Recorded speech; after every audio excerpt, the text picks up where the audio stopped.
Hello and greetings. Welcome to my next podcast episode, the Pilgrim of the Path podcast.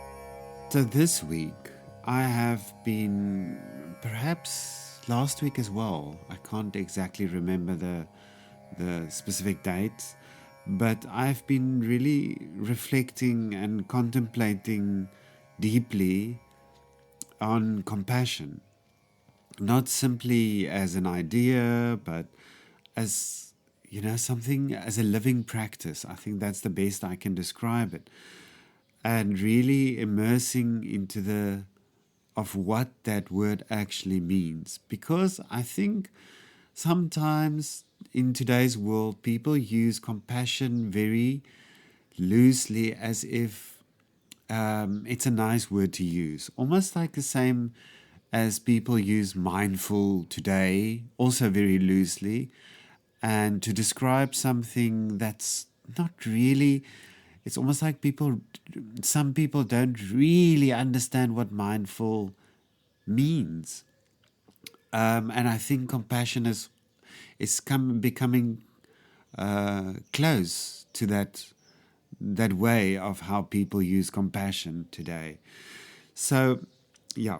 So that's why I really wanted to sit with that word and really understand what it means. So, and this is what I've got so far. And because this is just it's a practice, and it asks us to soften first, to listen more carefully, and to be really honest, and see and acknowledge the walls we have built around ourselves to protect our heart. Because many of us are moving through life protecting ourselves. I think all of us. Sometimes these walls are very apparent, very obvious, and sometimes they subtle. We don't realize it because we become guarded after, sure, disappointment, hurt, fear, exhaustion, trauma, all those things. And over time, these protections, these walls, can begin to feel quite normal. You don't even realize it. But until we forget, well, yeah. So with all these walls and protections, you forget that you actually have, that there's something still very tender and soft that links us to being human. And that's the thread of connecting us as humans. So in fact, that little tenderness, that soft spot, never disappears. It doesn't disappear.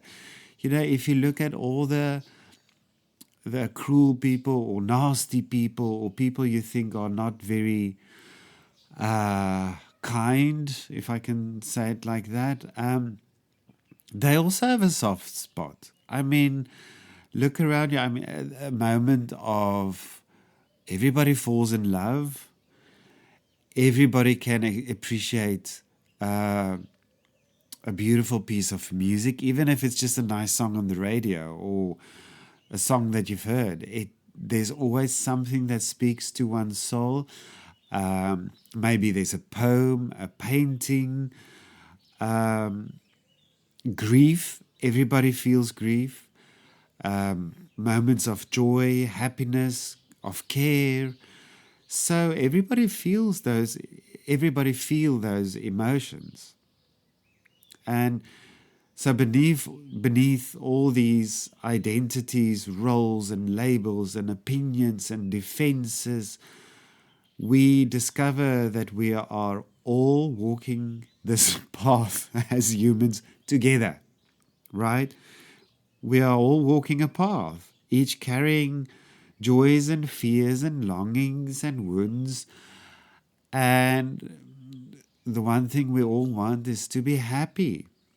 So this to me is where compassion begins, that soft spot. And so it's not about perfection, it's not about being passive, but it's the courage to remain open hearted in a world that encourages us to close. Because it's run, run, run, making money and all it's material things. But so we forget that soft spot. So as we begin to nurture this softer place within ourselves, something beautiful starts to emerge. Look at a butterfly in a cocoon.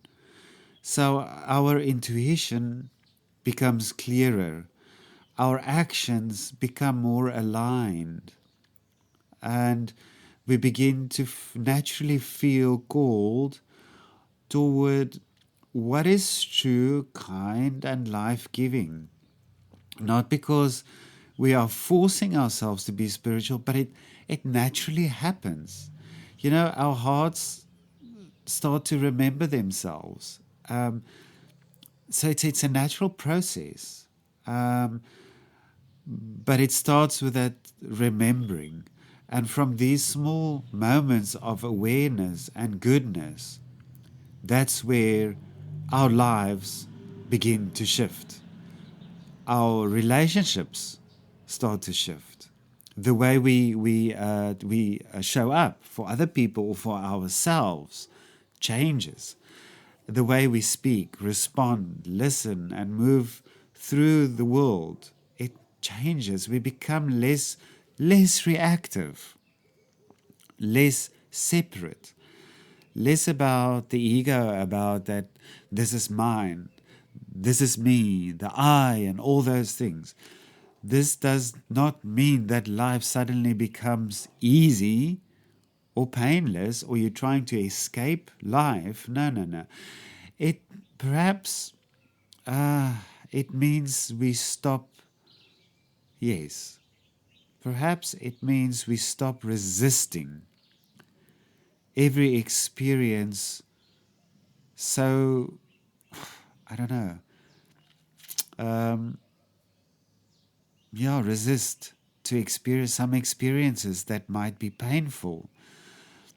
Perhaps we begin to trust that there is a greater intelligence moving through life, something vast, mysterious, but deeply interconnected. Trust and surrender that there's a wisdom larger than our limited understanding. I always go back to, those little clips or things that I saw on the social media about how really big the world is in comparison to the universe. When they zoom out from the earth and they go back into the Milky Way and the universe and all the galaxies and all the stars and all that's something quite eye-opening. So that just reminds me on how we try to really analyze things.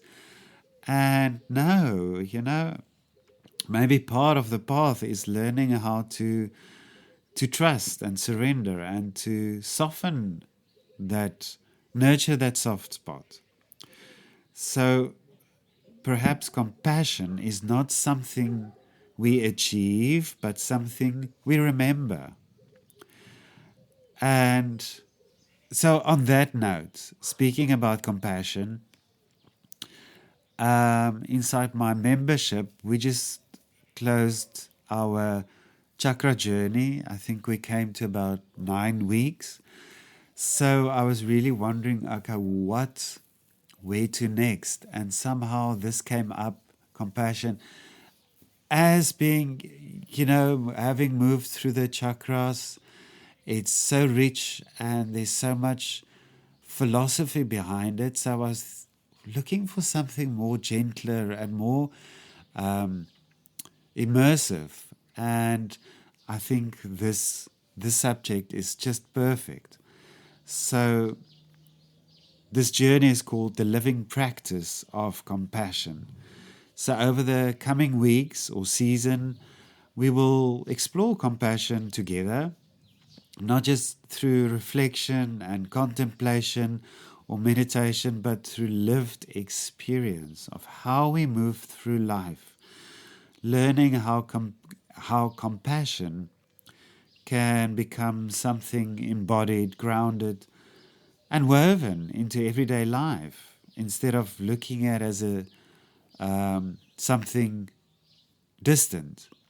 So this journey is inspired by timeless, ancient contemplative teachings while remaining deeply practical and human. Again, it's not about escaping life, but about meeting life more openly. So if this speaks to your heart and resonates with you, you are warmly welcome to walk this path with us. And if not, I hope this email or this letter to you or this podcast episode has planted a small seed of reflecting what compassion means to you. And I truly wish you a joyful, peaceful weekend ahead, or a week or a day.